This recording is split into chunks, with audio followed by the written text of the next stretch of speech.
আসসালামু আলাইকুম। আজকে দেখাচ্ছি অত্যন্ত স্বাদের মুগ ডাল রান্না। আমরা প্রথমে মুগ ডালটা এভাবে ভেজে একটু লাল লাল করে নিব, তাহলে সুন্দর একটা গ্রান বের হবে। এটা ধুয়ে নিব ভালো করে, তারপরে পানি দিয়ে পেঁয়াজ, কাঁচামরিচ, 1 চামচ লবণ দিব, দিয়ে এটা ভালো করে ফুটিয়ে নিব।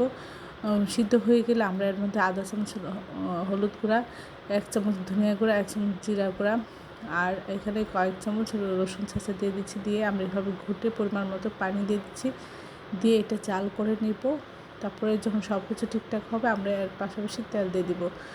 তেলের মধ্যে পেঁয়াজ দিয়ে দিলাম, আর 3 চামচ রসুন ছেঁচা দিয়ে এটা ভালো করে নেড়ে চেড়ে ভেজে আমরা এর মধ্যে ঢেলে দিব। এটা খেতে অত্যন্ত মজা হয়েছিল, খুবই সুস্বাদু এটা। আশা করি আপনারা এই রেসিপিটা একবার হলেও ট্রাই করবেন। সবাই আমার চ্যানেলটি লাইক করুন, শেয়ার দেবেন, সাবস্ক্রাইব করবেন, প্রিয়জনকে বেশি বেশি করে শেয়ার দেবেন। আমার চ্যানেলে সব রকম রান্নার রেসিপি রয়েছে, আশা করি দেখবেন। আর মুগ ডাল যেভাবে রান্না করলে এতটা সুস্বাদু হয়, আপনারা না